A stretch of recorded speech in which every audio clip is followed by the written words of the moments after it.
മത്തായി സുവിശേഷം 17-ാം അധ്യായം അതിൻ്റെ 14 മുതൽ 21 വരെയുള്ള വാക്യങ്ങൾ വായിച്ചുകൊണ്ടാണ് എനിക്കിന്ന് സംസാരം തുടങ്ങാൻ ഉള്ള പ്രേരണ. മത്തായി സുവിശേഷം 17-ാം അധ്യായം അതിൻ്റെ 14 മുതൽ 21 വരെയുള്ള വാക്യങ്ങൾ വായിക്കാമോ?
ദൈവം ഈ വചനങ്ങളാൽ ഇന്ന് നമ്മെ അനുഗ്രഹിക്കുകയും ദൈവം ഇതിലൂടെ നമ്മോട് ഇന്ന് സംസാരിക്കുകയും ചെയ്യട്ടെ.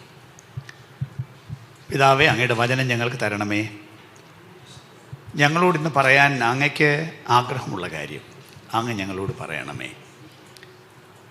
ദൈവമേ, അത് ഞങ്ങളുടെ ജീവിതത്തിൽ ഒരു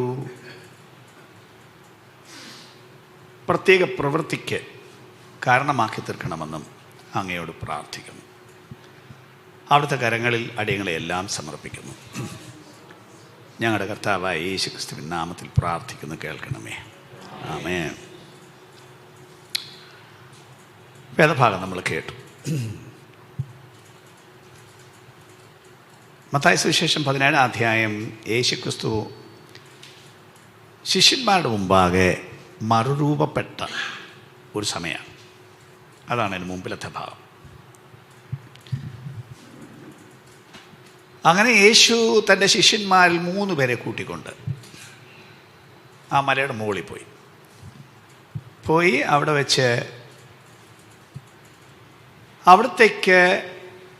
അവിടുത്തെ ജഡാവതാരത്തിന് മുമ്പ് നിത്യമായി അവിടുത്തേലുണ്ടായിരുന്ന മഹത്വത്തിലേക്ക് സ്വല്പസമയത്തേക്ക് ഒന്ന് പ്രവേശിച്ചു. അവിടുന്ന് ജഡാവതാരം കൊണ്ടുണ്ടായ ആളല്ലല്ലോ, അവിടുന്ന് നിത്യനായ ദൈവമാണ്, സകലത്തെയും സൃഷ്ടിച്ച അത്യുന്നത ദൈവമാണ്. ആ മഹത്വത്തിലേക്കും പ്രഭാവത്തിലേക്കും സ്വല്പസമയം അവിടെ ചെലവഴിച്ചു. ഈ 3 ശിഷ്യന്മാർ, പത്രോസ്, യാക്കോബ്, യോഹന്നാൻ, അവർ 3 പേരെയാണ് കൂട്ടിക്കൊണ്ടുപോയത്. ബാക്കിയുള്ളവരെ ആ മലയുടെ മുകളിലേക്ക് കൊണ്ടുപോയില്ല. അപ്പം ആ മറുരൂപമെല്ലാം കഴിഞ്ഞ് വെച്ച് താഴേക്കിറങ്ങി മലയുടെ അടിവാരത്തെത്തിയപ്പോൾ ഇവിടെ പറയുന്നത് അവിടെ ഒരു ബഹളം നടക്കുന്നു. ഒരു മനുഷ്യൻ യേശുവിൻ്റെ ശിഷ്യന്മാരുമായിട്ട് വാദിക്കുകയും തർക്കിക്കുകയും ഒക്കെ ചെയ്യാം. അപ്പോൾ യേശു വന്നപ്പോൾ അവിടെ ഒരു വല്ലാത്ത അന്തരീക്ഷമാണ്. യേശു വെച്ച് എന്താ കാര്യം? അപ്പോൾ ഈ മനുഷ്യൻ ഈ മനുഷ്യൻ രംഗത്ത് വന്നിട്ട് പറഞ്ഞു, എൻ്റെ മകനെ ഞാൻ സൗഖ്യത്തിന് വേണ്ടി നിൻ്റെ ശിഷ്യന്മാരേക്ക് കൊണ്ടുവന്നു. നീയും നിൻ്റെ ശിഷ്യന്മാരും അത്ഭുതങ്ങൾ ചെയ്യുന്നവർ, വലിയ വലിയ പ്രവൃത്തികൾ ചെയ്യുന്നവർ, അങ്ങനെ ഒരു വിടുതലിന് വേണ്ടി എൻ്റെ മകനെ ഞാനിവിടെ കൊണ്ടുവന്നു. എൻ്റെ മകനൊരു പ്രശ്നമുണ്ട്. ആ മകൻ്റെ പ്രശ്നം എന്നത് അവന് ഇവിടെ പറയുന്നത് ഇടയ്ക്കിടയ്ക്ക് വെള്ളത്തിലും തീയിലും ഒക്കെ വീഴും, അപകടകരമായ ഒരു നില. അവന് എപ്പിലെപ്സി എന്ന് പറയുന്ന രോഗം, എന്തായാലും ചുഴലി രോഗം, അങ്ങനെ ചുഴലി രോഗമുള്ള ഒരു ചെറുപ്പക്കാരൻ. അപ്പം അവൻ ആ സൗഖ്യം വരുത്താൻ വേണ്ടി ശിഷ്യന്മാരേക്ക് കൊണ്ടുവന്നു. പക്ഷെ അവർ പ്രാർത്ഥിച്ചു, കാര്യങ്ങളൊക്കെ ചെയ്തു, പക്ഷേ സുഖമായില്ല. അപ്പോഴാണ് ഈ അപ്പൻ ഇവരുമായിട്ട് വഴക്കിടുന്നത്. ഇത് കണ്ടിട്ട് യേശു പറഞ്ഞ ആ ഒരു വാചകമാണ് എനിക്ക് പ്രത്യേകിച്ചൊന്ന് ഊന്നി പറയാനുള്ളത്. എന്താണ് യേശു അവരോട് പറഞ്ഞത്. അതിൻ്റെ 17-ാം വാക്യമാവും.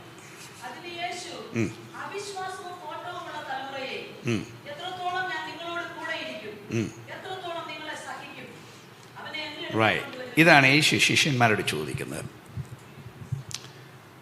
ഇത് പുറത്തെ ആളുകളോട് ചോദിക്കുന്ന ചോദ്യമല്ല. യേശുവിൻ്റെ കൂടെ കൊണ്ടു നടക്കുന്ന 12 ശിഷ്യന്മാരോട് ചോദിക്കുകയാണ്, അവിശ്വാസവും കോട്ടവുമുള്ള തലമുറയെ നിങ്ങളെ എത്രത്തോളം ഞാൻ സഹിക്കും? ഞാൻ എത്രത്തോളം നിങ്ങളോടുകൂടി ഇരിക്കും? അപ്പം യേശു ചോദിക്കുന്നത്, നിങ്ങളെ ഞാൻ എത്രത്തോളം ശരിക്കും പറഞ്ഞ് വെച്ച് പൊറപ്പിക്കും? കാലം എത്രയായില്ലേ? ഏതാണ്ട് 3.5 വർഷത്തോളം യേശുവിൻ്റെ കൂടെ നടന്ന മനുഷ്യരാണിവർ. ഇത് യേശുക്രിസ്തുവിൻ്റെ ക്രൂശീകരണത്തിന് തൊട്ട് മുമ്പ്, സ്വല്പം മുമ്പ് മാത്രം നടക്കുന്നൊരു സംഭവം. പല ശുശ്രൂഷകൾക്ക് ഇവർ പോയിട്ടുണ്ട്. ഒരു സമയത്ത് അവർ മടങ്ങി വന്നിട്ട് പറഞ്ഞു, ഭൂതങ്ങൾ ഞങ്ങൾക്ക് കീഴടങ്ങുന്നു. അവരുടെ ശുശ്രൂഷയാൽ രോഗികൾ സൗഖ്യമാകുന്നു, വലിയ പ്രവൃത്തികൾ നടക്കുന്നു. ഇതെല്ലാം സംഭവിച്ചിട്ടുള്ള ഒരു കൂട്ടം ആളുകൾ. പക്ഷെ ഇപ്പോൾ ഒരു പ്രതിസന്ധി അവിടെ നേരിട്ടിരിക്കുന്നു. ഈ പ്രതിസന്ധിയിൽ ഇവിടെ പറയുന്ന അവസാനത്തെ പ്രയോഗം നോക്കണം. അവനെ എൻ്റെ അടുക്കൽ കൊണ്ടുവരുവിൻ എന്ന് പറഞ്ഞു. അടുത്ത 19-ാം വാക്യം, 18-ാം വാക്യം.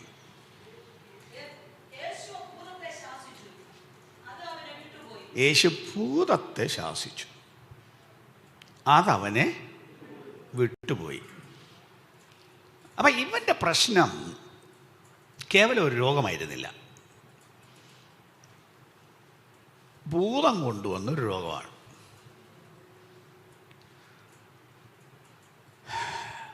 ഭൂതം ഒരുപാട് പ്രശ്നങ്ങൾ മനുഷ്യർക്കുണ്ടാക്കും. വേദപുസ്തകത്തിൽ തന്നെ ധാരാളം കാര്യങ്ങൾ ഇതിനെ സംബന്ധിച്ച് കർത്താവ് യേശുവിൻ്റെ ശുശ്രൂഷയിൽ തന്നെ പറഞ്ഞിട്ടുണ്ട്. ഒരു സ്ത്രീ, വല്ലാതെ വളഞ്ഞുപോയൊരു സ്ത്രീ, നടുകൂനിപ്പോയൊരു സ്ത്രീയെ സംബന്ധിച്ച് വായിക്കുന്നുണ്ട്. അവിടെ ചോദിക്കുന്നത്, സാത്താൻ ബന്ധിച്ചിരുന്ന ഈ സ്ത്രീയെ ഞാൻ അഴിച്ചുവിടേണ്ടതല്ലയോ?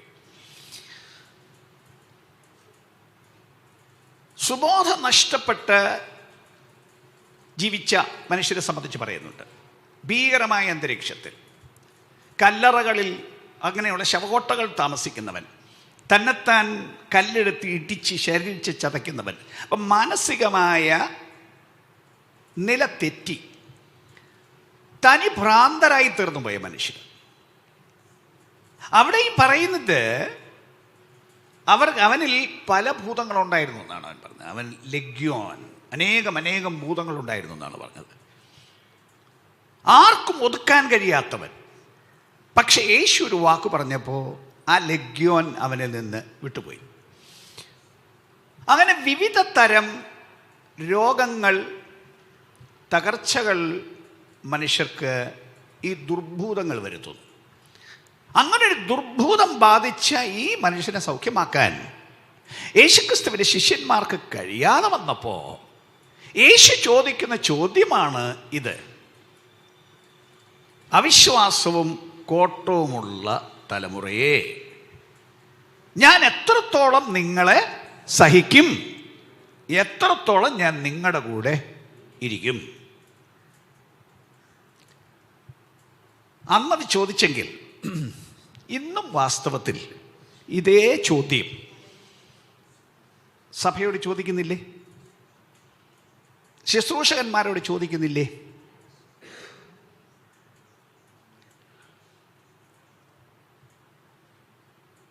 ഇത് വാസ്തവത്തിൽ നമ്മെ നടുക്കേണ്ട ഒരു ചോദ്യമാണ്.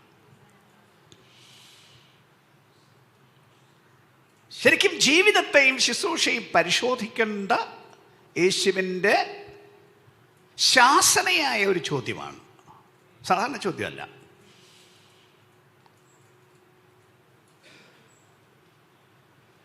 എന്ന് പറയുമ്പോൾ എന്തിനാണ് വാസ്തവത്തിൽ ഇവരെ പറഞ്ഞു വിട്ടത്? എന്തിനാണ് ശുശ്രൂഷയ്ക്ക് ഇവരെ നിയമിച്ചത്? ദൈവത്തിന് എന്താണ് ഈ ഭൂമിയിൽ സാധിക്കാനുള്ളത് എന്നുകൂടി നാം ഒന്നാലോചിക്കണം ഈ വചനത്തിൻ്റെ വെളിച്ചത്തിൽ.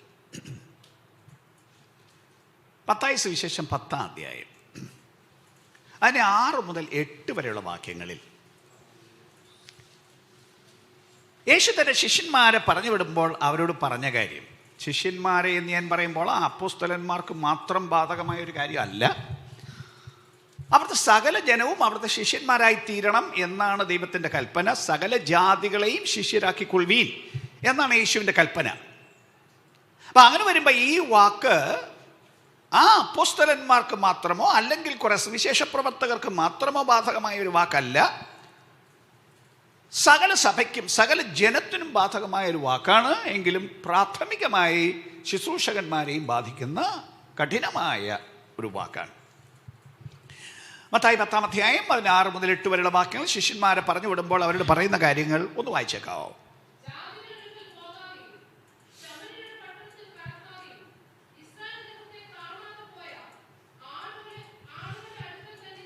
യേശു ആദ്യം ശിഷ്യന്മാരെ പറഞ്ഞു വിട്ടപ്പോൾ അങ്ങനെയാണ് പറഞ്ഞത്. എല്ലാ മനുഷ്യരുടെ ഇരിക്കാൻ പോകാൻ അന്നേരം പറഞ്ഞു വിട്ടില്ല. ഇസ്രായേൽ ജനത്തിനടുക്കെ പോകാൻ വേണ്ടിയാണ് യേശുവിൻ്റെ ജഡജീവിത കാലത്ത് ശിഷ്യന്മാരെ പറഞ്ഞു വിട്ടത്.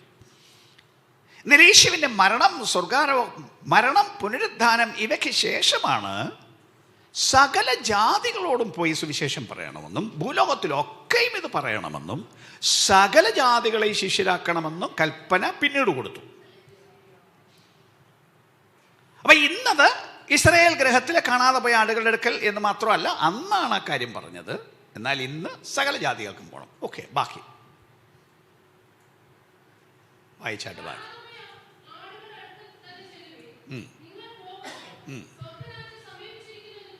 എന്തൊക്കെയാണ് അവർ ചെയ്യേണ്ടത്? നിങ്ങൾ പോകുമ്പോൾ സ്വർഗരാജ്യം സമീപിച്ചിരിക്കുന്നു എന്ന് ഘോഷിപ്പീൻ.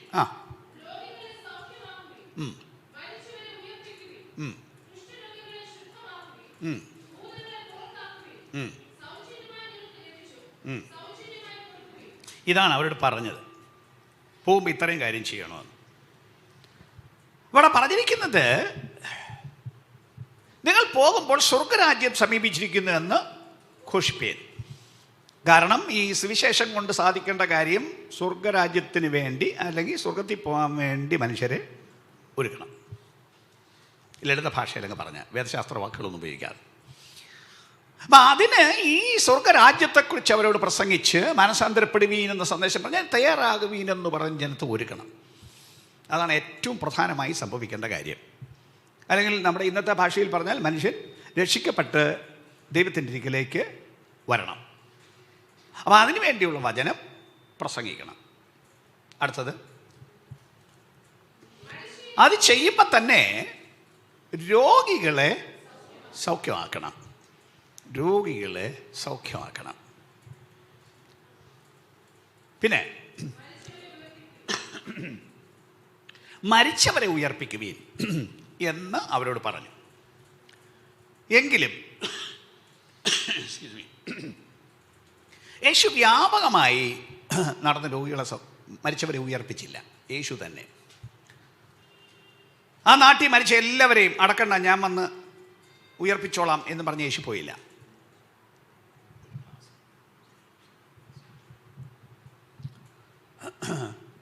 രേഖപ്പെടുത്തിയിരിക്കുന്ന 3 സംഭവങ്ങളാണ് യേശു മരിച്ചവരെ ഉയർപ്പിച്ചതിനെ സംബന്ധിച്ചുള്ളത്. വേറെ അധികം ഉണ്ടാവും. നമ്മൾ വായിക്കുന്ന യേശു ചെയ്ത അത്ഭുതങ്ങൾ ധാരാളമുണ്ട്. അവയെല്ലാം കൂടെ എഴുതിയാൽ പുസ്തകങ്ങൾ തന്നെ ലോകത്തിൽ കൊള്ളില്ല എന്ന് യോഹന്നാൻ പറഞ്ഞിട്ടുണ്ട്. അതുകൊണ്ട് വേറെ ഉണ്ടാവാം. പക്ഷെ രേഖപ്പെടുത്തിയിരിക്കുന്നത് 3 കാര്യമാണ്. അപ്പം അതുകൊണ്ട് മരിച്ചവരെ ഉയർപ്പിക്കുക എന്നുള്ളത് വ്യാപകമായ ഒരു കാര്യമല്ല. പക്ഷേ അതും ഇതിനകത്ത് ഉണ്ട്. അപ്പോസ്തലന്മാർ മരിച്ചവരെ ഉയർപ്പിച്ചിട്ടുണ്ട്.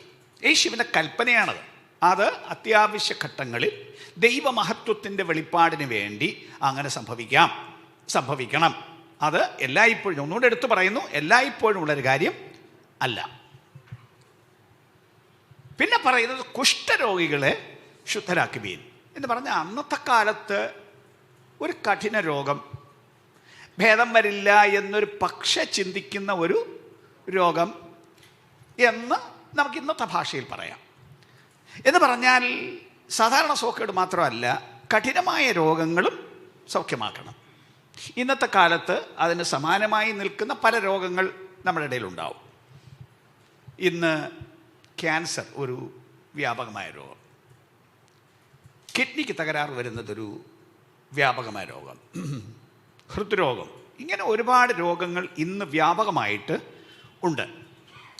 അപ്പം ഇതൊക്കെ തുടങ്ങിയാൽ പിന്നെ ഇതുകൊണ്ടേ പോകൂ എന്ന്, നമ്മളെ കൊണ്ടേ പോകുള്ളൂ എന്നൊരു ധാരണയാണ് മനുഷ്യർക്ക് പൊതുവെ ഉള്ളത്.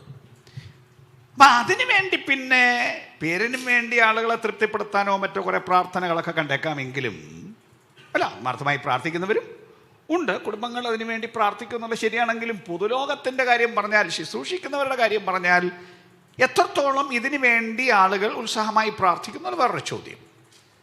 ഏതായാലും യേശു പറഞ്ഞത് അവരെയും സൗഖ്യമാക്കണം, പിന്നെ പറഞ്ഞത് ഭൂതങ്ങളെ പുറത്താക്കണം. അപ്പം ഈ കാര്യങ്ങൾ ചെയ്യണം എന്നും പറഞ്ഞാണ് യേശു തൻ്റെ ശിഷ്യന്മാരെ നിയമിച്ചത്. അന്ന് അവരോട് പറഞ്ഞത് ഇന്ന് നമ്മളോടും പറയുന്നതാണ്. അതിനാണ് ദൈവത്തിൻ്റെ സഭ, അതിനാണ് ശുശ്രൂഷ.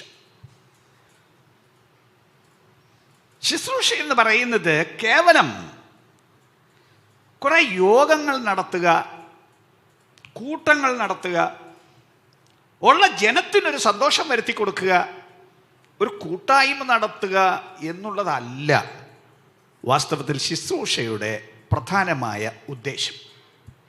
ഇതെല്ലാം വേണം, യോഗം വേണം, കൂട്ടം വേണം, കൂട്ടായ്മകൾ വേണം, എല്ലാം ഉള്ളപ്പോൾ തന്നെ ഈ യോഗങ്ങളിൽ ഇങ്ങനെയുള്ള കാര്യങ്ങൾ സംഭവിക്കണം. അല്ലാതെ യോഗത്തിന് വന്നു, യോഗം കൂടി പോയി, ഒരു നല്ല അഭിപ്രായം പറഞ്ഞു, ഇല്ലെങ്കിൽ കുറേ വിമർശിച്ചു, ഇങ്ങനത്തെ കാര്യത്തിനല്ല ദൈവം തൻ്റെ കൂട്ടത്തെയോ തൻ്റെ സഭയോ ദൈവം നിയമിച്ചിരിക്കുന്നത്. ഇന്നും സാധിക്കേണ്ട കാര്യം പ്രധാനമായും ചുരുക്കത്തിൽ ഞാൻ ഒരു വാചകത്തിൽ അതിനെക്കുറിച്ച് പറഞ്ഞാൽ, പിശാചിൻ്റെ പിടിയിൽ ഇരിക്കുന്ന മനുഷ്യരെ പിശാചിൻ്റെ പിടിയിൽ നിന്ന് വിടുവിക്കുന്നതാണ് ശുശ്രൂഷ. അതാണ് ശുശ്രൂഷ. മുഴുവൻ ലോകവും ദുഷ്ടൻ്റെ അധീനതയിൽ കിടക്കുന്നു. മനുഷ്യരെ മുഴുവൻ പിശാച് തൻ്റെ ഇഷ്ടം ചെയ്യത്തക്കവണ്ണം, പാപം ചെയ്യത്തക്കവണ്ണം പാപം ചെയ്യിക്കുകയും അതിൻ്റെ ഫലമായി തകർച്ചകൾ വരുത്തി. പാപത്തിൻ്റെ ഫലമാണല്ലോ മനുഷ്യന് രോഗം വന്നത്. ഇപ്പോഴോരോ രോഗത്തിൻ്റെയും കാര്യമല്ലേ പറഞ്ഞ, ഒറിജിനലി ഏകം മനുഷ്യനാൽ പാപവും പാപത്താൽ മരണവും ലോകത്തിൽ കടന്നു. അപ്പം ആ രോഗം, അതിനോടനുബന്ധിച്ച കാര്യങ്ങൾ, ഭൂതബാധ, ഈ ദണ്ഡനങ്ങൾ മുഴുവനും പിശാചിൻ്റെ പ്രവൃത്തിയാൽ ഭൂമിയിൽ നടക്കുന്നതാണ്. അപ്പം ഈ പ്രവൃത്തിയെ അഴിച്ച് മനുഷ്യരെ സ്വതന്ത്രരാക്കി തീർക്കുന്നതാണ് വാസ്തവത്തിൽ ശുശ്രൂഷ. അത് സംഭവിക്കുന്നില്ലെങ്കിൽ നാം ശുശ്രൂഷ ചെയ്തു എന്ന് പറയാൻ പറ്റില്ല. നമ്മളൊരു തൊഴിൽ ചെയ്തു, അത്രയേ ഉള്ളൂ.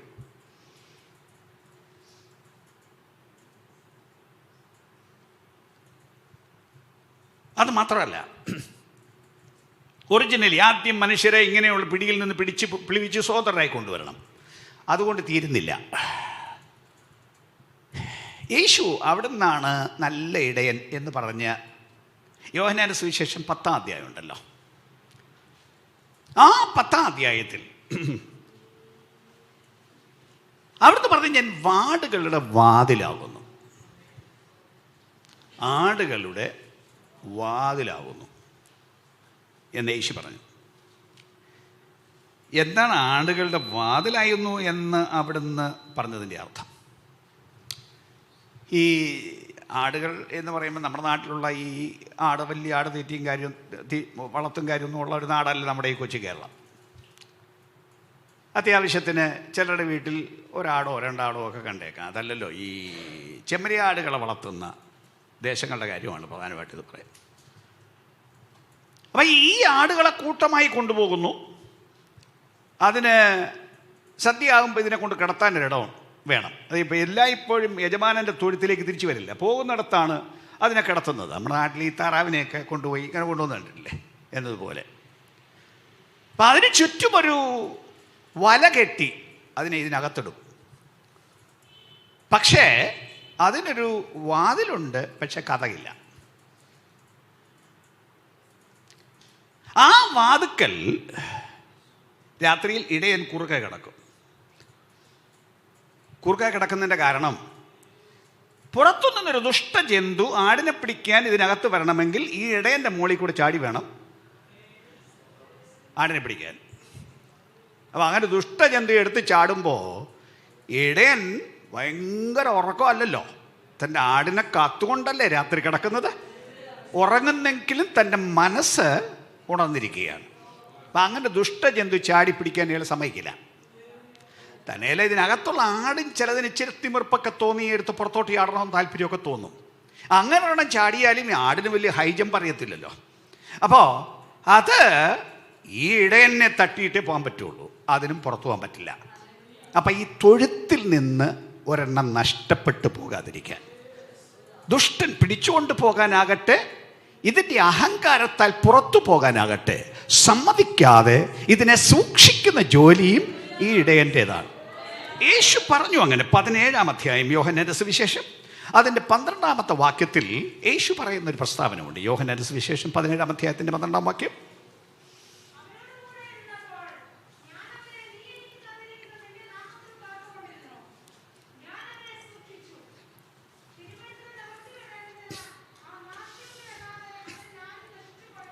തൻ്റെ ശുശ്രൂഷയെ സംബന്ധിച്ച് യേശു പറയുകയാണ് 17-ാം അധ്യായത്തിൽ, ഞാൻ അവരുടെ കൂടെ ഇരുന്നപ്പോൾ, യേശുവിൻ്റെ മഹാപൗരോഹിത്യ പ്രാർത്ഥന എന്നാണ് ഈ 17-ാം അധ്യായത്തിൽ പറയുന്നത്. ആ പ്രാർത്ഥനയിൽ പറയുന്ന പ്രയോഗമാണ്, ഞാൻ അവരോട് കൂടെ ഇരുന്നപ്പോൾ ഞാൻ അവരെ സൂക്ഷിച്ചു. ഇതിനകത്ത് ഒരുത്തം പോയി, അത് തിരുവെഴുത്ത് നിവർത്തി വരാൻ വേണ്ടി ആ ഒരു നാശയോഗ്യൻ അവൻ പോയതൊഴികെ വേറെ ആരും ഇതിനകത്ത് നിന്ന് നഷ്ടപ്പെട്ടു പോകാതെ വണ്ണം ഞാൻ അവരെ കാത്തു. അപ്പം ഞാൻ പറയുന്ന വാക്യത്തിൻ്റെ പ്രസക്ത ഭാഗം ഞാൻ എടുത്തു പറയുന്നു. ശുശ്രൂഷ എന്ന് പറഞ്ഞാൽ, ഒന്ന്, പിശാചിൻ്റെ പിടിയിലിരിക്കുന്ന ആളുകളെ വിടുവിച്ച് സ്വതന്ത്രപ്പെടുത്തി പുറത്തു കൊണ്ടുവരണം. 2, പുറത്തു കൊണ്ടുവന്ന ഒരെണ്ണത്തെയും തിരിച്ച് പിശാചി പിടിച്ചുകൊണ്ട് പോകാതെ അതിനെ സൂക്ഷിക്കുന്നതുമാണ് വാസ്തവത്തിൽ ശുശ്രൂഷ എന്നത്. അപ്പം അങ്ങനെ വിടുവിക്കുന്ന പ്രക്രിയയുടെ ഒരു ഭാഗമാണ് പാപത്തിൽ നിന്ന് വരെ വിടുവിക്കുക മാത്രമല്ല, രോഗികളെ സൗഖ്യമാക്കണം, ഭൂതങ്ങളെ പുറത്താക്കണം. അങ്ങനെ പറയുമ്പോൾ നമുക്കത് അംഗീകരിക്കാൻ കുറച്ച് ബുദ്ധിമുട്ട് തോന്നും.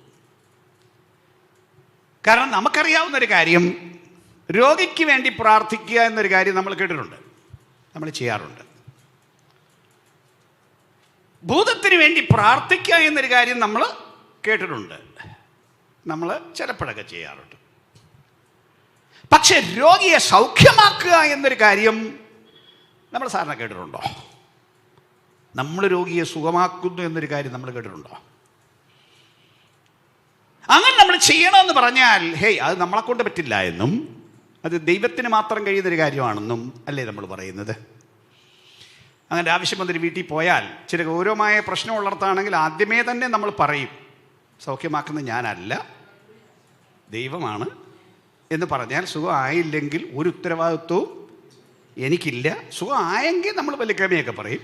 പക്ഷെ സുഖമായില്ലെങ്കിൽ ചിലരുടെ ഭാഷയിൽ നേരത്തെ മുൻകൂർ ജാമ്യം എടുത്തിട്ടാണ് പ്രാർത്ഥന തുടങ്ങുന്നത് അല്ലേ. അപ്പം ഇതാണ് സാധാരണ സംവിധാനം. പക്ഷെ യേശു പറഞ്ഞത് എന്താണ്? യേശു പറഞ്ഞത് രോഗിക്ക് വേണ്ടി പ്രാർത്ഥിക്കുവീൻ എന്നാണോ? പ്രാർത്ഥിക്കുവീൻ എന്ന് യാക്കോബിൻ്റെ ലേഖനത്തിൻ്റെ വാക്യമുണ്ടെന്ന് ഞാൻ സമ്മതിക്കുന്നു. നിങ്ങൾ സഭയിൽ ഒരുത്തൻ ധീരമായി കിടക്കുന്നുവെങ്കിൽ സഭയിലെ മൂപ്പനെ വരുത്തട്ടെ, അവൻ കർത്താവിൻ്റെ നാമത്തിൽ എണ്ണ പൂശി അവന് വേണ്ടി പ്രാർത്ഥിക്കട്ടെ എന്നൊരു വാക്യമുണ്ടെന്ന് ഞാൻ സമ്മതിക്കുന്നു. പക്ഷേ യേശു തൻ്റെ ശിഷ്യന്മാരോട് പറഞ്ഞതും ജനത്തോട് കൽപ്പിച്ചതും രോഗികളെ സൗഖ്യമാക്കുവീൻ എന്നാണ്, ഭൂതങ്ങളെ പുറത്താക്കുവീൻ എന്നാണ്. അങ്ങനെ വിശ്വാസം നമുക്കുണ്ടോ? അങ്ങനെ പരിശ്രമം നമ്മൾ ചെയ്യാറുണ്ടോ? നമ്മൾ ആലോചിച്ച് നോക്കൂ. നമ്മൾ എത്ര യോഗങ്ങൾ നടത്തുന്നു, എത്ര കൂട്ടങ്ങൾ നടത്തുന്നു? അങ്ങനൊരു കാര്യം നമ്മുടെ സഭയിൽ സ്ഥിരമായി നടക്കുമെന്നോ നടക്കണമെന്നോ നമുക്കൊരാഗ്രഹമുണ്ടോ? നമുക്കൊരു വിശ്വാസമുണ്ടോ? അങ്ങനെ ശുശ്രൂഷ നമ്മൾ സാധാരണ ചെയ്യാറുണ്ടോ? നമ്മുടെ സഭയിൽ രോഗിയില്ലാഞ്ഞിട്ടോ? സാക്ഷി പറയാൻ സമയം കൊടുക്കണം. ഏറെക്കുറെ നല്ലൊരു പങ്കാളുകളും എനിക്ക് സോക്കേടാണ്, നിങ്ങൾ പ്രാർത്ഥിക്കണം എന്ന് പറയുന്നവരാണ് സഭയിലെ നല്ലൊരു പങ്കാളുകളും. പക്ഷെ ഈ സാക്ഷി പറഞ്ഞ് ഇത് പറഞ്ഞ് പോകുന്നതല്ലാതെ ആ ആഴ്ചയും അവർ സുഖമായില്ല, അടുത്ത ആഴ്ചയും അവർ സുഖമായില്ല, ഈ സോക്കേടിൻ്റെ പ്രക്രിയ നീണ്ടു പോകുന്നതല്ലാതെ നമ്മുടെ തന്നെ കാര്യം പറയൂ. ഈ അടുത്ത കാലത്ത് അത്ഭുതകരമായി എനിക്ക് രോഗശാന്തി ദൈവം സഭയിൽ തന്നു എന്ന് പറയാൻ എത്ര ആളുകൾ സഭയിലുണ്ട്? രോഗശാന്തി നടക്കുന്നില്ല എന്ന് ഞാൻ പറയുന്നില്ല. രോഗശാന്തി നടക്കുന്നു, നടക്കണം, നിർബന്ധമായിട്ടും രോഗശാന്തി നടക്കണം. പക്ഷേ നമ്മുടെ കൂട്ടങ്ങളിൽ നടക്കുന്നുണ്ടോ? നമ്മുടെ യോഗങ്ങളിൽ നടക്കുന്നുണ്ടോ? അതിൻ്റെ ഒരു വിശ്വാസവും ശുശ്രൂഷയും നമ്മുടെ ഇടയിൽ നടക്കുന്നുണ്ടോ? പകരം ഒരു യോഗം നടത്തിപ്പോകുന്ന നമ്മളെ നോക്കി, വിടുതലില്ലാത്ത ജനത്തെ നോക്കി യേശുവിന് ചോദിക്കാനുള്ള ചോദ്യം, അവിശ്വാസവും കോട്ടവുമുള്ള തലമുറയെ, സഭയെ, ശുശ്രൂഷകരെ, നിങ്ങളെ എത്രത്തോളം ഞാൻ സഹിക്കും, എത്രത്തോളം നിങ്ങളെ ഞാൻ വെച്ചു പൊറുപ്പിക്കും?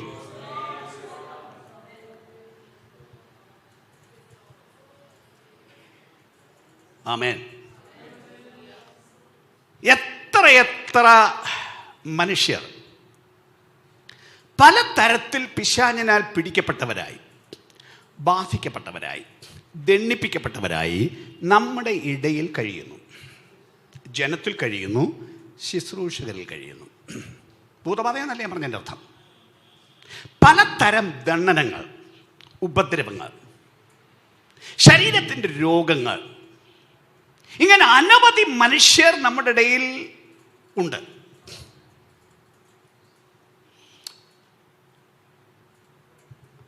മരണഭീതിയിൽ ജീവിക്കുന്ന ആളുകളുണ്ട്.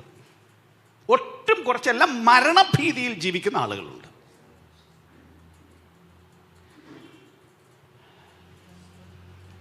കഴിഞ്ഞ ദിവസം ഒരാളെന്നെ വിളിച്ചു. നേരത്തെ എൻ്റെ ചില യോഗങ്ങൾക്ക് സംബന്ധിച്ചുള്ള ആളാണ്. വിളിച്ചിട്ട് എന്നോട് പറഞ്ഞു, എനിക്ക് മരിച്ചു പോകുന്നൊരു പേടി. അതിന് കുറേ കാരണങ്ങളുണ്ട്.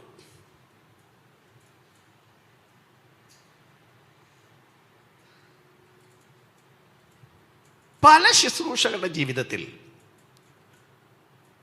ഇവനവരുടെ ജീവിതത്തെ നശിപ്പിക്കാനായി, കൊന്നുകളവാനായി പിശാച് പദ്ധതി ഒരുക്കിയത് കണ്ടും അറിഞ്ഞും ഞങ്ങൾ നേരിട്ടിടപെട്ട പല കേസുകളുണ്ട്.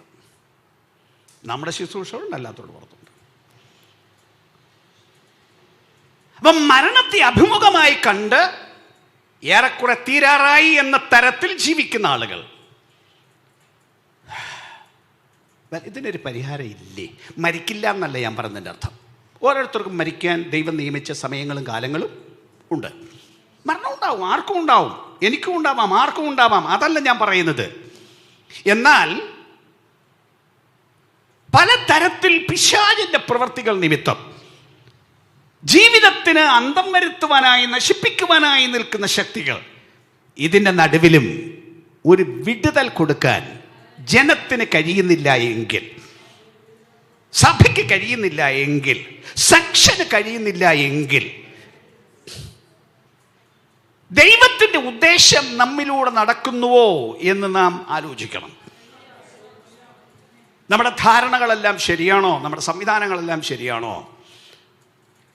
എൻ്റെ വിശ്വാസം, ഒരു സഭയിൽ, സഭ എന്നത് ജനത്തെ വിടുവിക്കാനാണ് എന്ന് തന്നെ വിശ്വസിക്കുന്ന ആളാണ് ഞാൻ. ഈ വചനത്തിൻ്റെ വെളിച്ചത്തിൽ ഈ വിടുതൽ സഭയിൽ നടക്കുന്നില്ലെങ്കിൽ സഭ കൊണ്ട് വാസ്തവത്തിൽ ജനത്തിന് പ്രയോജനം ഇല്ല. അവരുടെ ആവശ്യം, ആത്മീയ ജീവിതത്തിൻ്റെ ആവശ്യം നടക്കുന്നില്ല.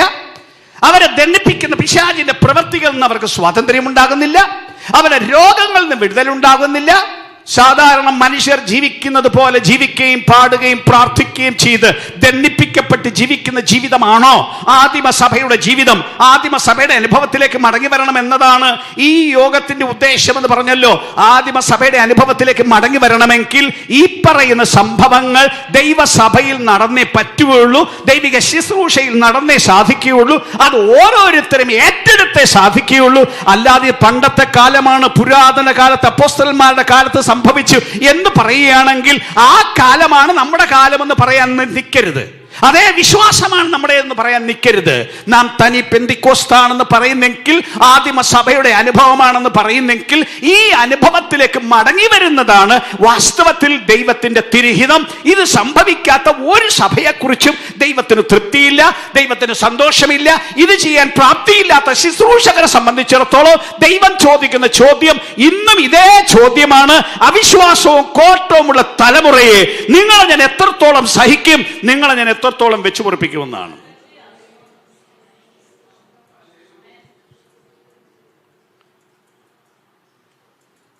യേശു അത് പറഞ്ഞു എന്ന് മാത്രമല്ല, മത്തായി സുവിശേഷം 10:1 കേവലം പറയുകയല്ല യേശു ചെയ്തത്.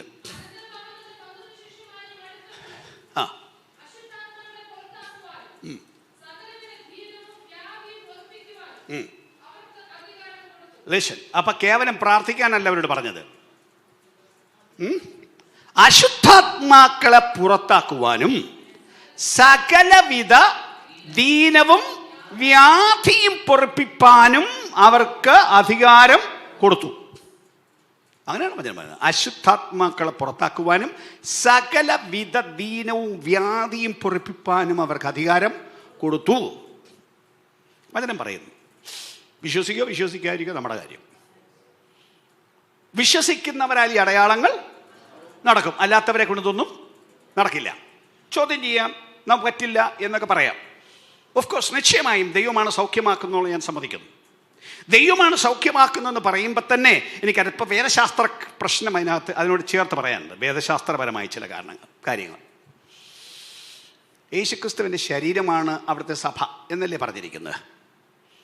ക്രിസ്തു തല, സഭ അവൻ്റെ ശരീരം. സൗഖ്യമാക്കുന്ന ക്രിസ്തു. തലയെന്ന് പറഞ്ഞാൽ തലച്ചോറ്. ക്രിസ്തുവാണ് തലച്ചോറ്. പക്ഷെ തലച്ചോറ് പോയി ഏതെങ്കിലും ഒരു രോഗിയെ തൊടുവോ? തൊടത്തില്ലല്ലോ, കയ്യല്ലേ തൊടുക. സുഖമാകുവാൻ തലച്ചോറ് പറയുമോ? പറയില്ലല്ലോ, പറയുന്ന വായല്ലേ. പറയാനുള്ള പ്രേരണ കൊടുത്തത് തലയല്ലേ. തൊടാൻ പറഞ്ഞത് തലയല്ലേ. തൊടാൻ കൈനീട്ടാൻ ബലം കൊടുത്തത് കൈയല്ലേ. തൊട്ടപ്പം വ്യാപരിച്ച ശക്തി ഈ തലയുടെ ശക്തിയല്ലേ, അല്ലേ? അപ്പം ചെയ്തത് മൊത്തം തലയാണ്, പക്ഷെ ഉപയോഗിച്ചത് ശരീരത്തെയാണ്. അപ്പം ഈ തലയുടെ ശബ്ദം കേൾക്കുന്ന, തലയുടെ സന്ദേശം എപ്പോഴും വ്യാപരിച്ചു കൊണ്ടിരിക്കുന്ന, ചെയ്യുവീൻ എന്ന് പറയുന്ന ശബ്ദം കേൾക്കുന്ന, അത് പറയുമ്പോൾ തന്നെ അതിൻ്റെ കൂടെ ഒരു കൃപയുടെയും ശക്തിയുടെയും വ്യാപാരം ഈ വ്യക്തിയിലൂടെ, അവയവങ്ങളിലൂടെ വ്യാപരിച്ച് ആളുകളെ തൊടുക മാത്രമല്ല, അപ്പോൾ തന്നെ മേലോക ശക്തിയുടെ വ്യാപാരം അവരിൽ കൂടെ സംഭവിക്കാൻ ദൈവം ഒരുക്കിയ ഒരു സംവിധാനമാണ് ദൈവത്തിന്റെ സഭ. അല്ലാതെ കൂടി വന്ന് പാട്ടുപാടാൻ, കൊട്ടാൻ, ആരാധിക്കാൻ മാത്രമുണ്ടാക്കിയതല്ല. ജനത്തെ വിടുവിക്കാൻ ദൈവം കണ്ടെത്തിയ സമൂഹമാണ് ദൈവത്തിന്റെ സഭ. ആ അനുഭവത്തിലേക്ക് ജനം മടങ്ങി വരേണ്ടതും ആ അനുഭവം വിശ്വസിച്ച് അംഗീകരിക്കേണ്ടതുമാണ്. അതിനുള്ള അധികാരം ആത്മീയ ശുശ്രൂഷയിലുണ്ട്. ഒന്നുകൂടെ പറയുന്നു, അതിനുള്ള അധികാരം ആത്മീക ശുശ്രൂഷയിൽ ഉണ്ട്. അതിന് തക്ക ആളുകൾക്ക് ആത്മീയ ശുശ്രൂഷയ്ക്കുള്ള അധികാരം ദൈവം കൊടുക്കും, നിശ്ചയമായും കൊടുക്കും. ഇതേ കാര്യമല്ലയോ സർദസിലെ സഭയെ ചെന്ന് നോക്കിയിട്ട് ദൈവം പറഞ്ഞത് ഇതല്ലേ? യേശു വെളിപ്പാട് പുസ്തകം 2-ാം അധ്യായത്തിൽ അതിൻ്റെ 3-ാം അധ്യായം അതിൻ്റെ 1ഉം 2ഉം വാക്യത്തിൽ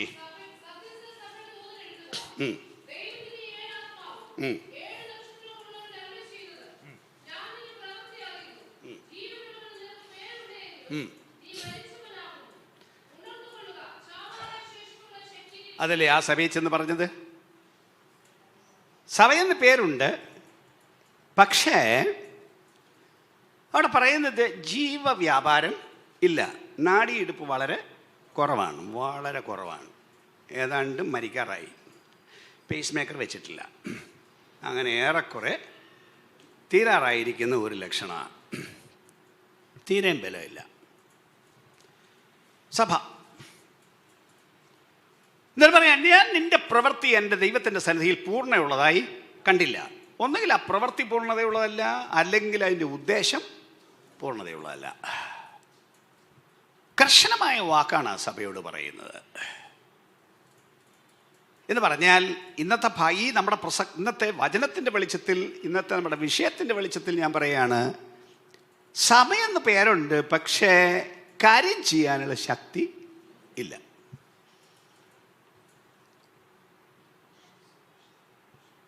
രോഗത്തെ സുഖമാക്കാനുള്ള ശക്തി ഇല്ല. പിശാച് ആക്രമിക്കാൻ വന്നാൽ ചെറുത്ത് നിൽക്കാനുള്ള ശക്തി ഇല്ല. വേറൊരാളുടെ വീട്ടിലോ കുടുംബത്തിലോ പിശാചിൻ്റെ പ്രവൃത്തി ഉണ്ടായാൽ അങ്ങോട്ട് ചെന്ന് അഴിച്ചു കളയാനുള്ള ശക്തി ഇല്ല. എങ്ങനെങ്കിലും ഒരു പരുവത്തിന് ജീവിച്ചു പോകണം. നല്ലൊരു ഭാഗം ആളുകളുടെയും സ്ഥിതി എന്ന് പറയുന്നത്, വല്ലയിടത്തും ചെന്ന് വല്ലവർക്ക് വേണ്ടി പ്രാർത്ഥിച്ചാൽ തിരിച്ചടി കിട്ടും എന്ന് വിശ്വസിക്കുന്ന ധാരാളം ആളുകളുണ്ട്. ഉണ്ടെന്നുള്ള സത്യമാണ്. പിശാചിനെ അങ്ങോട്ട് ചെന്ന് ഞോണ്ടാൻ ചെന്നാൽ അയാൾ തിരിച്ച് അടിക്കും. അതിനെന്താ സംശയം? പക്ഷെ അടി കിട്ടാതെ വണ്ണം ശക്തി സംഭരിച്ചിട്ട് പോകണം. കൽപ്പിച്ചാൽ പിശാച് ഓടുന്ന സ്ഥിതി വേണം. പോ എന്ന് പറഞ്ഞാൽ അത് പോണം. തിരിച്ചു നിന്ന് നീ ആരാണ് പറയാനെന്ന് ചോദിക്കുന്ന ഒരു സ്ഥിതി ഉണ്ടാവരുത്. അങ്ങനെ ചില സ്ഥിതികളുണ്ട്. അങ്ങനെ ചില പിള്ളേർ എന്ന് പറഞ്ഞു, വലിയ വീട്ടിലെ പിള്ളേര്, മഹാപുരോഹിതന്റെ മക്കൾ, അവർ തിരിച്ചു ചോദിച്ചൊന്നും അതിന് അടിയും കൊടുത്ത് ഉടുപ്പും വലിച്ചു കയറി ഓടറാന്ന് പറഞ്ഞു. അതേസമയം ആ ഭൂതം തന്നെ പറയും, യേശുവിനെ അറിയാം, പൗലോസിനെ പരിചയമുണ്ട്, അവര് പറഞ്ഞാൽ ഞങ്ങൾ പോവും, പോയേ പറ്റുള്ളൂ. അവർ ആ മണ്ഡലത്തിൽ ജീവിക്കുന്നവരാണ്. ആ ജീവിത മണ്ഡലം അവർക്കുണ്ട്, ആ ശക്തിയുടെ മണ്ഡലം അവിടെ ഉണ്ട്. അവരുടെ വാക്കിനെ ഞങ്ങൾ അനുസരിക്കും. അതാണ് ഭൂതങ്ങളുടെ സ്ഥിതി. അപ്പൊ ഇവിടെ പറയുന്ന ഈ ജനത്തിന് ഭൂതങ്ങളെ അഴിച്ചു കളയാനുള്ള ശക്തിയില്ല, ബലമില്ല, ബലമില്ല. സ്തോത്രം, സ്തോത്രം. ശാസ്ത്രങ്ങൾ, വേദശാസ്ത്രം മാത്രം പറയാതെ ഒരല്പ ചില കാര്യങ്ങൾ കൂടെ പറയട്ടെ. ഓരോരുത്തരു ദിവസം ഒരാൾ വിളിച്ചിട്ട് പറഞ്ഞു, ഒരു വീട്ടിലെ ഒരു വിശ്വാസിയുടെ മകൾക്ക് കോളേജിൽ പഠിക്കുകയാണ്, പഠിക്കാൻ ഉത്സാഹമില്ല. പരീക്ഷയുടെ സമയമാകുമ്പം അല്ല പല സന്ദർഭങ്ങളിലും അവർക്ക് അസുഖം വരും. പരീക്ഷയ്ക്ക് പോകാൻ പറ്റില്ല, പഠിത്തം നടത്താൻ പറ്റില്ല. അപ്പം അങ്ങനെ സാഹചര്യത്തിലാണ് വിളിച്ചു പറഞ്ഞത്, ഇങ്ങനത്തെ സ്ഥിതിയുണ്ട്. ഒരിടത്ത് കൊണ്ടുവരാൻ പറഞ്ഞു. ഞങ്ങളവിടെ ചെന്നു. ഞങ്ങൾ കുറച്ച് പേര് പോയി പ്രാർത്ഥിച്ചു. ആ പ്രശ്നത്തിന് പരിഹാരം ഉണ്ടായി. കുറേ നാൾ കഴിഞ്ഞപ്പോൾ ആ വീട്ടിൽ ഒരു ചെറുക്കനോടുണ്ട്. അവൻ ഇതേ പ്രശ്നമല്ല, എന്നാലും അവന് പഠിക്കാൻ ഒട്ടും താല്പര്യമില്ല. ആകെ പ്രശ്നം. കൊണ്ടുവരാൻ പറഞ്ഞു. അവർ മാത്രം വന്നു. ഞാൻ പറഞ്ഞു, നിങ്ങൾക്ക് ഇവർക്ക് വേണ്ടി മാത്രം പ്രാർത്ഥിക്കില്ല, കൊണ്ടുപോകും. കുട്ടിയുടെ അമ്മ എവിടെ? അമ്മ വന്നെങ്കിലേ പ്രാർത്ഥിക്കുള്ളൂ. കാരണം ഇത് നിങ്ങളുടെ കുടുംബത്തിൻ്റെ പ്രശ്നമാണ്. ഇതിന് പരിഹാരം ഉണ്ടാക്കാതെ ഇങ്ങനെ ഈ ചെറുക്കനെ മാത്രം അഴിച്ചു വിട്ടിട്ട് കാര്യമില്ല. അഴിച്ചു വിട്ടാൽ അടുത്തത് പോയി പിടിക്കും. അതുകൊണ്ട് വീട്ടുകാർ വന്നെങ്കിലേ ഒക്കെയുള്ളൂ. അല്ല, അവസാനം ഞാൻ ആളുകളെ പറഞ്ഞു വിട്ടു. അവിടെ വീട്ടിൽ പോയി പ്രാർത്ഥിച്ചു. കുറേ വസ്തുവെല്ലാം ഉള്ള നല്ല സ്വത്തുള്ള ഒരു കുടുംബം. ആ പറമ്പിൽ തന്നെ താമസിക്കുന്നു. പക്ഷേ ഈ മനുഷ്യന് ആ പറമ്പിലോട്ടൊന്ന് ഇറങ്ങാൻ മനസ്സ് വരത്തില്ല. ഒരു വക താൻ അന്വേഷിക്കില്ല. അലസനല്ല, പക്ഷെ തന്നെ കൊണ്ട് പറ്റില്ല. അതാണ് സ്ഥിതി.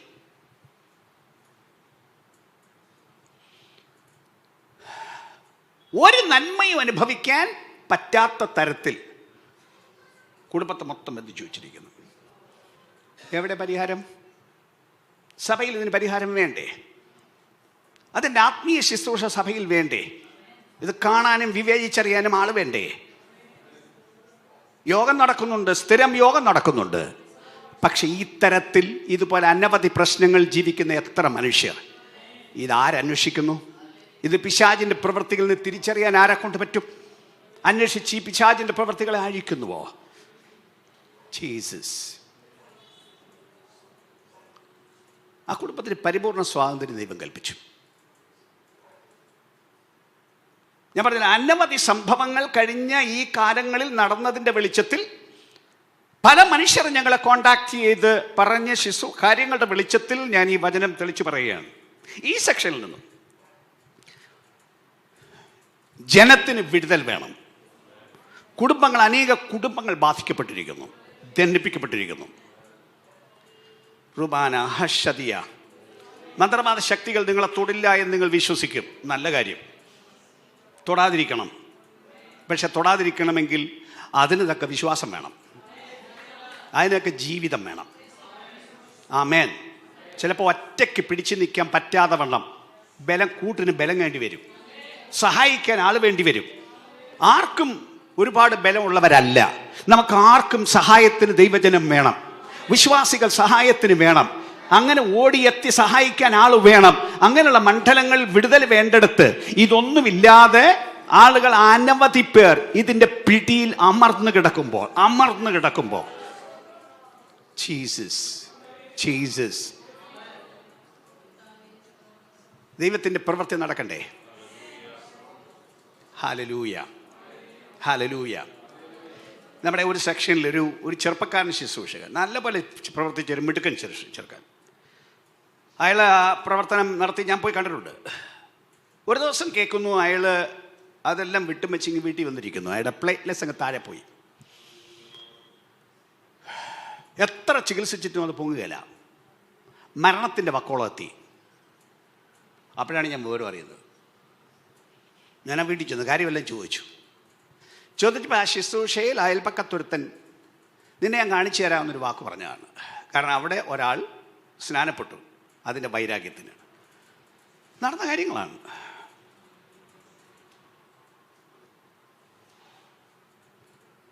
സ്തോത്രം.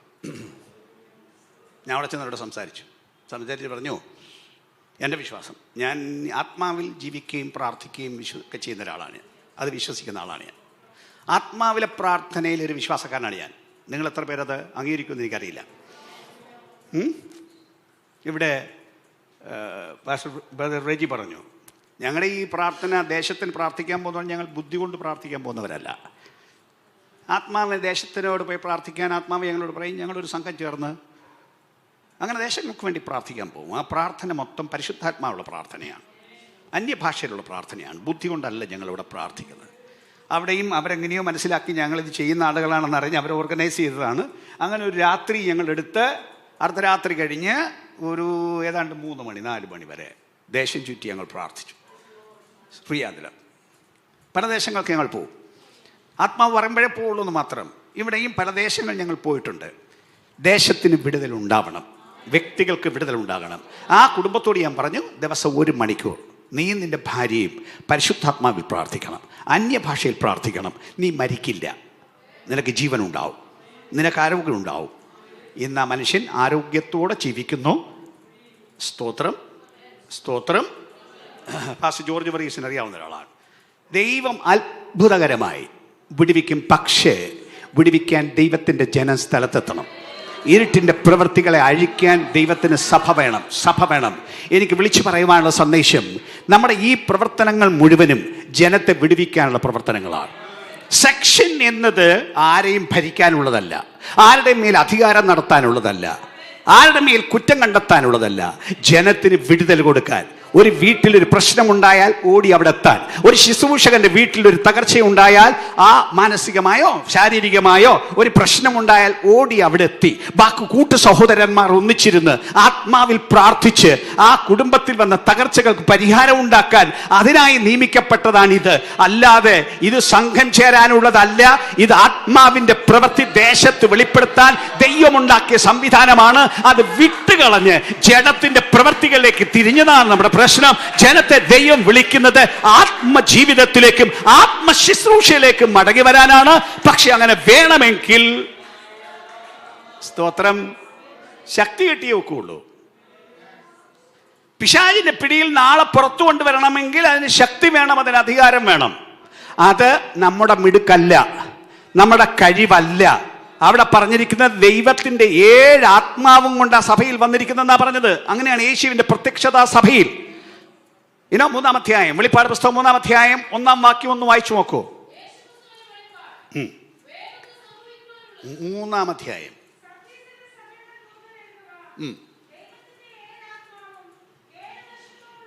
ദൈവത്തിന്റെ 7 ആത്മാവും കൊണ്ട് വന്നിരിക്കുന്നു. ആത്മാവിന്റെ സമൃദ്ധി കൊണ്ട് സഭയിൽ വന്നിരിക്കുന്നെന്ന്. ഇന്നുകൊണ്ട് പരിശുദ്ധാത്മാവിന്റെ പ്രവൃത്തി വേണ്ടവർക്ക് ഇന്നും കിട്ടും, വിശ്വസിക്കുന്നവർക്ക് ഇന്നും കിട്ടും.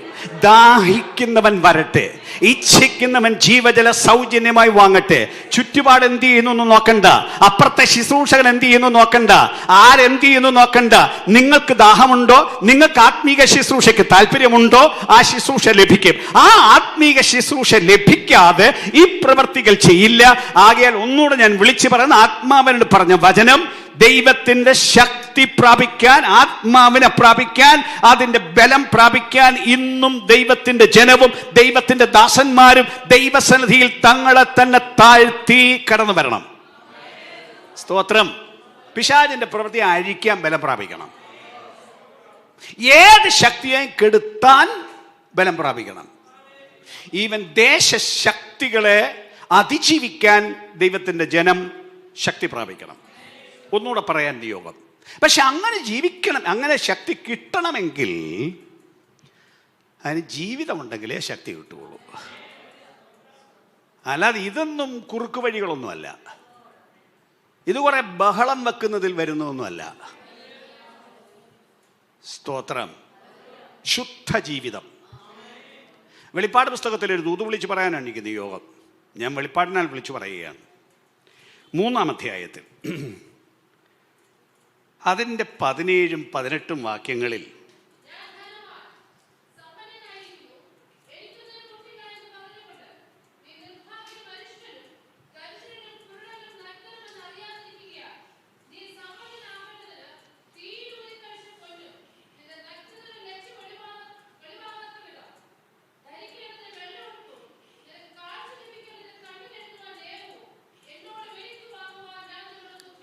ഇതാണ് ലവോദിക്ക സഭയോട് കർത്താവ് പറഞ്ഞ സന്ദേശം. ഈ ദൂതനോട് ചേർത്ത് പറയാൻ ഇരിക്കുന്നയോ? എന്താണ് ആ സഭയെക്കുറിച്ച് പറയുന്നത്? സഭ ഭൗമ ജീവിതത്തിൽ വലിയ മണ്ഡലത്തിലെത്തി. അവർ പറഞ്ഞത് എന്താണ്? ഞാൻ ധനവാൻ, എനിക്കൊന്നിനും മുട്ടില്ല. അങ്ങനെ ആ ദേശം അക്ഷരികമായി സാമ്പത്തികമായി ഉയർന്നൊരു പട്ടണമായിരുന്നു. വലിയ കാശുകാരായിരുന്നു ആ പട്ടണത്തിൽ താമസിച്ചിരുന്നത്. ചരിത്രം പറയുന്നത് അവർക്കൊരു ഭൂകമ്പം ഉണ്ടായി, പട്ടണത്തിൻ്റെ പല ഭാഗങ്ങളും നശിച്ചു പോയിടക്ക് സർക്കാർ അതിന് സഹായം കൊടുക്കാമെന്ന് പറഞ്ഞിട്ട് ആ പട്ടണക്കാർ പറഞ്ഞ് വേണ്ട, സർക്കാരിൻ്റെ സഹായം വേണ്ട എന്ന്. ഞങ്ങൾക്ക് കാശുണ്ട്, ഞങ്ങൾ നന്നായിക്കൊള്ളാം. അങ്ങനെ സമ്പത്തുള്ള ആളുകൾ. അപ്പം അവർ പറയുകയാണ്, ഞാൻ ധനവാൻ, എനിക്കൊന്നിനും മുട്ടില്ല. ഞങ്ങൾ യോഗത്തിന് വരുന്നു എന്നുള്ളതേ ഉള്ളൂ. ദൈവത്തിൻ്റെ സ്തോത്രമൊക്കെ കൊടുക്കാൻ വേണ്ടി ഞങ്ങൾ വരുന്നു. ദൈവത്തിൻ്റെ സ്തോത്രത്തിന് വലിയ അത്യാവശ്യമല്ലേ. അതുകൊണ്ട് നമ്മളിങ്ങനെ വല്ലപ്പോഴും ഒരു സ്തോത്രമൊക്കെ പറഞ്ഞാൽ ദൈവത്തിന് വലിയ കാര്യം ചെയ്തു കൊടുക്കാൻ വേണ്ടി യോഗത്തിന് വരുന്നു എന്നല്ലാതെ ദൈവത്തിൽ നിന്ന് പ്രത്യേകിച്ചൊന്നും വാങ്ങിക്കാൻ വേണ്ടി വരുന്നവരല്ല. അതിനുള്ള ഗതികേട് അവർക്കില്ല. അതിനെക്കൊണ്ട് അവർ ദരിദ്രരല്ല. ഒന്ന് നിലവിളിക്കത്തക്കവണ്ണം അവർക്കങ്ങനെ സ്ഥിതിയില്ല. ഒന്ന് മുട്ടുകുത്തക്ക ഒരു സ്ഥിതി അവരത്ര താണവരല്ല. അവർക്കിങ്ങനെ ഞെളിഞ്ഞിരുന്ന് ദൈവത്തിൻ്റെ സ്തോത്രമൊക്കെ പറഞ്ഞാൽ ദൈവം വാങ്ങിക്കുമെന്നാണ് അവരുടെ സ്ഥിതി. ആമേൻ. ഒരുത്തരുടെയും പണം ദൈവത്തിന് ഏതുമില്ല. ഒരുത്തരുടെയും ശക്തി ദൈവത്തിന് ഏതുമില്ല. ഒരുത്തരുടെയും മിടുക്ക് ദൈവത്തിന് ഏതുമില്ല. ഒരുത്തരുടെയും ജ്ഞാനം ദൈവത്തിന് ഏതുമില്ല. ദൈവത്തിന്റെ സർവജ്ഞാനത്തിന്റെ മുൻപാകെ ഇവിടുത്തെ മുഴു മനുഷ്യന്റെയും കൂടെ ജ്ഞാനം ഒന്നിച്ചിട്ടാലും അതിന്റെ പര്യത്ത് വരില്ല. ദൈവത്തിന്റെ സഭ നടക്കുന്നത് മനുഷ്യന്റെ ബുദ്ധിയാലല്ല. ദൈവത്തിന്റെ സഭ നടക്കുന്നത് മനുഷ്യന്റെ കഴിവുകളാലല്ല. ദൈവത്തിന്റെ സഭ നടത്തേണ്ടത് അവരുടെ സ്വാധീനങ്ങളാലല്ല, അവരുടെ ഭൗമമായ ഒരു മണ്ഡലത്തിലുമല്ല. ദൈവത്തിന്റെ സഭ നടത്താൻ ദൈവം കണ്ടിരിക്കുന്നത് ദൈവത്തിന്റെ ആലോചനയും ദൈവത്തിന്റെ വചനവും ദൈവത്തിന്റെ ആത്മാവുമല്ലാതെ മറ്റൊന്നും ഇതിനോട് ചേരുകയില്ല. സൈന്യത്താലല്ല, ശക്തിയാലല്ല, എന്റെ ആത്മാവിനാലത്രേ. ദൈവാത്മാവിന്റെ പ്രവൃത്തി ഉണ്ടാകണമോ? ഒന്നുകൂടെ പറയുന്നു, ഈ ജലത്തിന്റെ ഇരിക്ക് വന്നിട്ട് പറയുകയാണ്. പക്ഷെ അവർക്കത് വേണ്ട. ഞാൻ സമ്പന്നൻ, ധനവാൻ, എനിക്കൊന്നിനും മുട്ടില്ല. പ്രഹസനങ്ങളായി കുറെ യോഗങ്ങളും കൂട്ടങ്ങളും നടക്കുന്നു.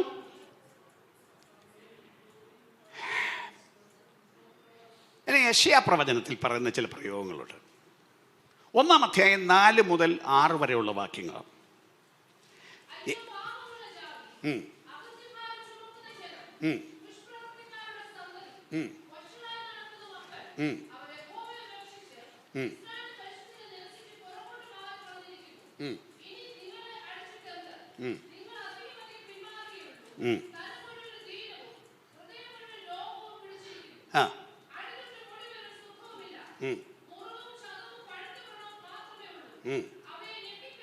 ഇങ്ങനെയുള്ള സ്ഥിതിയുണ്ട്. പക്ഷെ ഇതൊന്നും അറിയത്തില്ല.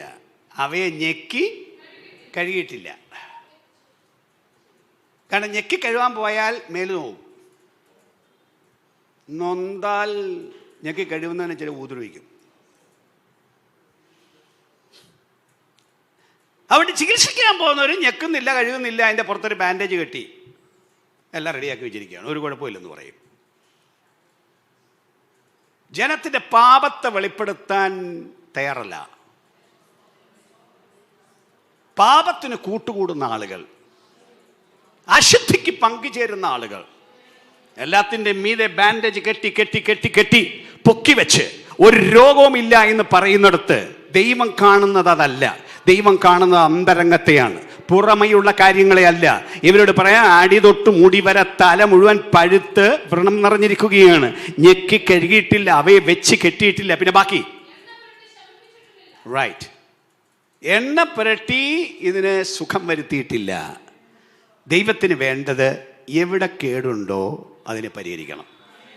എവിടെ കേടുണ്ടോ അതിനെ പരിഹരിക്കണം. നിന്റെ കണ്ണ് നിനക്ക് ഇടർച്ച വരുത്തിയാൽ, വലങ്കണ്ണ് നിനക്ക് ഇടർച്ച വരുത്തിയാൽ, യേശുവിൻ്റെ ഭാഷ, അതിനെ ചുഴന്നെടുത്ത് എറിഞ്ഞു കളയണം. അല്ലെങ്കിൽ 2 കണ്ണും കൊണ്ട് നീ പാതാളത്തിൽ പോവും, നരകത്തിൽ പോവും. നരകത്തിൽ 2 കണ്ണുള്ളവനായി പോകുന്നതിനേക്കാൾ ഒറ്റ കണ്ണനായി ജീവനിൽ കിടക്കുന്നതാണ് നല്ലത്. നിന്റെ വലം കൈ നിനക്ക് ഇടർച്ച വരുത്തിയാൽ വെട്ടി എറിഞ്ഞു കളക. 2 കൈയുള്ളവനായി നിത്യാഗ്നിയിൽ വീഴുന്നതിനേക്കാൾ ഒറ്റ കയ്യനായി ജീവനിൽ കിടക്കുന്നതാണ് നല്ലത്. നിന്റെ ഒരു കാല് നിനക്ക് ഇടർച്ച വരുത്തിയാൽ വെട്ടിക്കളക. 2 കാലുള്ളവനായി നിത്യാഗ്നിയിൽ വീഴുന്നതിനേക്കാൾ ഒറ്റക്കാലനായി ജീവനിൽ കിടക്കുന്ന നിനക്ക് നല്ലത്. ദൈവത്തിന്റെ ആത്മാവും ദൈവത്തിന്റെ വചനവും പറഞ്ഞ സന്ദേശം കേട്ട് അപ്പോൾ തിരുത്തലുകൾ വരുത്തി, ശസ്ത്രക്രിയ നടത്തി, മാറ്റേണ്ടതിനെ മാറ്റി, രൂപാന്തരപ്പെടുത്തേണ്ടതിനെ രൂപാന്തരപ്പെടുത്തി, ഭേദപ്പെടുത്തേണ്ടതിനെ ഭേദപ്പെടുത്തി ജീവിക്കുകയാണ് വേണ്ടിയത്. പാപം തുടരുകയല്ല വേണ്ടിയത്, പാപത്തിന് കൂട്ടുകൂടുകയല്ല വേണ്ടിയത്. പാപത്തിന് കൂട്ടുകൂടുന്നവനും പാപിയായി തീരുകയല്ലാതെ രൂപാന്തരം ഉണ്ടാവില്ല, ജനത്തിന് വിടുതലുണ്ടാവില്ല. ദൈവസഭയിൽ ദൈവപ്രവൃത്തി ഞാൻ എടുത്തു പറയുന്നത് നടക്കണം. അതിനായി ദൈവം തന്റെ ജനത്തെ വിളിക്കുന്നു. വിളിക്കണമെങ്കിൽ പാപമില്ലാത്ത ഒരു സ്ഥിതി ദൈവസഭയിൽ വന്നെങ്കിലേ പറ്റുള്ളൂ, ജീവിതത്തിൽ വന്നെങ്കിലേ സംഭവിക്കുകയുള്ളൂ. ഇവനോട് പറയുകയാണ്, ഇതാണ് നിന്റെ സ്ഥിതി. പക്ഷെ അസൽ സ്ഥിതി എന്താണ്? നീ നഗ്നൻ. താഴോട്ടങ്ങനല്ലേ വായിക്കുന്നത്? വെളിപ്പാട് പുസ്തകം 3-ാം അധ്യായത്തിൽ നഗ്നൻ, കുരുടൻ, നിർഭാഗ്യൻ, അരിഷ്ടൻ. ആഡംബര വസ്ത്രമുണ്ട്, പക്ഷെ ജീവിതത്തിന്റെ തകർച്ചകൾ മൂടിവെക്കുന്നു എന്ന് നിങ്ങൾ പറയുമ്പോൾ പോലും ജനം അത് കാണുന്നുണ്ട്. പാപം വെളിപ്പെടുന്നുണ്ട്. വലിയ മിടുക്കനായിട്ട് നടക്കാമെന്ന് മാത്രമേ ഉള്ളൂ. ജനം കാണുന്നതും ഉള്ള പാപങ്ങളുമുണ്ട്, ദൈവം കാണുന്ന പാപങ്ങളുമുണ്ട്. ഇവരുടെ പാപം അത്രയ്ക്ക് വെളിപ്പെട്ടിരിക്കുകയാണ്. എങ്കിലും വലിയ മിടുക്കരായി നടക്കുന്നിടത്ത് ദൈവത്തിന് പറയാനുള്ളത്, ഈ സ്ഥിതിക്ക് പോയാൽ നിന്നെ എൻ്റെ വായിൽ നിന്ന് ഉമണ്ണുകളയും. സഭയെന്ന പേര് കാണും, പൈസ ഉണ്ടെന്ന് പേര് കാണും, സ്വാധീനമുണ്ടെന്ന് പേര് കാണും. പക്ഷെ ദൈവത്തിൻ്റെ മുമ്പിൽ അംഗീകാരം ഉണ്ടാവില്ല. പിശാചും അക്കൂട്ടരെ ബഹുമാനിക്കില്ല. പിശാച് ഭയപ്പെടുന്നത് സത്യദൈവഭക്തനെയാണ്. പിശാച് ഭയപ്പെടുന്നത് വിശുദ്ധ ജീവിതമുള്ളവനെയാണ്. പിശാച് ഭയപ്പെടുന്നത് ആത്മശക്തിയാൽ നിറഞ്ഞ പുരുഷനാകട്ടെ സ്ത്രീയാകട്ടെ, അവരുടെ പേരല്ല, അവരുടെ സ്ഥാനമല്ല, അവരുടെ വലിപ്പമല്ല, ആത്മശക്തിയുടെ ജീവിതവും വിശുദ്ധമായ ജീവിതമണ്ഡലവും ഉണ്ടോ, പിശാച് അവരെ ഭയപ്പെടും. അവരുടെ വാക്ക് പിശാച് കേൾക്കുകയും അവരെ അനുസരിക്കുകയും ചെയ്യും. ഹല്ലേലൂയ. എനിക്കിന്ന് ഇന്ന് പകൽ ഈ വചനത്താൽ വിളിച്ചു പറയാനുള്ള സന്ദേശം, ഇന്നത്തെ കാലത്ത് സഭയ്ക്ക് ആവശ്യം, ഏത് കാലത്ത് സഭയ്ക്ക് ആവശ്യം ഒരാത്മീക ശുശ്രൂഷയാണ്. അതാണ് സഭയ്ക്ക് വേണ്ടിയത്, അതാണ് വ്യക്തിക്ക് വേണ്ടിയത്. സ്തോത്രം. അല്ല, നമ്മുടെ ഭൗമിക നോട്ടങ്ങളല്ല. അത് വേണം ഇത് വേണം എന്നിത്യാദി നോട്ടങ്ങളും നേട്ടങ്ങളുമല്ല ദൈവസഭയ്ക്ക് ആവശ്യം, ദൈവ ശുശ്രൂഷകർക്ക് വേണ്ടിയത്. തറപ്പിച്ച് പറയാൻ എനിക്ക് നിയോഗം, ഒരാത്മീക ശുശ്രൂഷയാണ് വേണ്ടിയത്. ആത്മീക ശുശ്രൂഷയുണ്ടോ, അതിൻ്റെ കൂടെ സകലവും ഉണ്ടാവും, സകലവും ഉണ്ടാവും. ജീസസ്. പുതിയ ദേശമാവാം, വരണ്ട ദേശമാവാം. ആത്മീക ശുശ്രൂഷയുണ്ടോ, ജനത്തിന് വിടുതലുണ്ടാകുന്നു കാണുമോ, ജനം വരും. ആരും ദൈവസഭയിൽ വരാതെ കാലങ്ങളായി ഉള്ളതും വെച്ചുകൊണ്ടിരിക്കുന്നത് ആത്മീക ശുശ്രൂഷ എന്ന് ധരിക്കുന്നെങ്കിൽ അതല്ല ശുശ്രൂഷ. സഭയിൽ ജനത്തിന് വിശുദ്ധീകരണം ഉണ്ടാകാതെ തിന്മ ചെയ്ത് ജനം ജീവിക്കുന്നെങ്കിൽ നിങ്ങളുടെ ജനം പിശാചിന്റെ പിടിയിൽ അകപ്പെട്ട് അമർന്നിരിക്കുകയാണ്. അതിനൊരു പാസ്റ്ററായിരിക്കുന്നത് ശുശ്രൂഷ അല്ല. വാസ്തവത്തിൽ അവരുടെ പാപത്തെ നിങ്ങൾ സഹായിക്കുകയാണ് ചെയ്യുന്നത്. പാപം ഒരിടത്ത് വന്നാൽ അതിനെ കാണുന്ന ആത്മാവിന്റെ കണ്ണ് വേണം.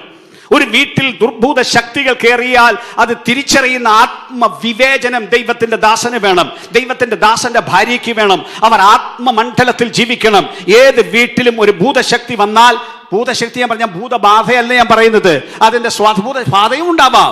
ഭൂതത്തിന്റെ ഏതെങ്കിലും ഒരു വ്യാപാരം, പിശാചിന്റെ ഒരു ചരക്ക് വിൽക്കാൻ പിശാച് ഒരു വീട്ടിലടുത്താൽ അത് ആത്മാവിൽ കാണുന്ന ശുശ്രൂഷകർ ദൈവ ശുശ്രൂഷകന്മാരിൽ വേണം, ജനത്തിൽ വേണം. അവിടെ ഓടിയെത്തി അതിന്റെ പ്രവൃത്തികളെ അഴിച്ച് ഒന്നായി ആത്മശക്തിയിൽ ജനത്തെ കൊണ്ടുപോകാൻ ദൈവസഭയ്ക്ക് കഴിയണം, ദൈവ ശുശ്രൂഷകർ കഴിയണം. അങ്ങനെയുള്ള കാലത്തേക്ക് ദൈവം തന്റെ ജനത്തെ വിളിക്കുകയാണ്. നാമധേയമായ ഒരു പെന്തിക്കോസ്ത് അല്ല, ആത്മശക്തിയുടെ നിറവുള്ള ഒരു പെന്തിക്കോസ്ത്. അത് സാധ്യമാണ്. പക്ഷെ ഇക്കാര്യങ്ങൾ ഇല്ലാതെ അത് പറ്റില്ല. വിശുദ്ധ ജീവിതം ഇല്ലാതെ പറ്റില്ല. തന്റെ ജീവിതത്തെ ദൈവത്തിന് സമർപ്പിക്കാതെ ഇത് പറ്റില്ല. എനിക്കെല്ലാം ഉണ്ടെന്നും പറഞ്ഞിരിക്കുന്നവരല്ല, ആവലോടെ കടന്നു വരണം. ദൈവമേ, അങ്ങേ എനിക്ക് വേണം, അങ്ങയുടെ ഒരു പ്രവൃത്തി വേണം, ആത്മീയ ശക്തി എനിക്ക് വേണം. അതില്ലാതെ എന്നെ കൊണ്ട് പറ്റില്ല. എനിക്ക് ശുശ്രൂഷയ്ക്ക് ഇങ്ങനെ പോകാൻ പറ്റില്ല. ആത്മാവേ, ഒരു വലിയ നിറവ് എനിക്ക് വേണം. ഞാൻ തൊട്ടാൽ രോഗി സൗഖ്യമാകണം, ഞാൻ പ്രാർത്ഥിച്ചാൽ ജനത്തിന് വിടുതലുണ്ടാകണം. എന്റെ സകല കുടുംബങ്ങളിൽ നിന്നും പിശാചിന്റെ പ്രവൃത്തികൾ അഴിഞ്ഞു പോയി സ്വാതന്ത്ര്യമുണ്ടാകണം എന്ന് നിർബന്ധമുള്ള ശുശ്രൂഷകന്മാർ,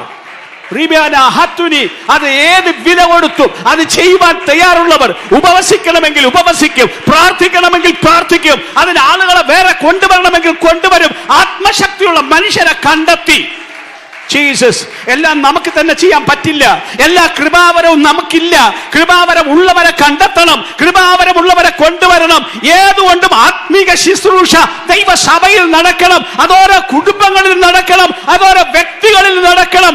ഈ കാലങ്ങളിൽ നാമധേയത്വം വിട്ട് ആത്മമണ്ഡലത്തിലേക്ക് വരുവാൻ ഇന്ന് ദൈവാത്മാവ് ഈ സഭയോടും ഈ ജനത്തോടും ആഹ്വാനം ചെയ്തു പറയുകയാണ്.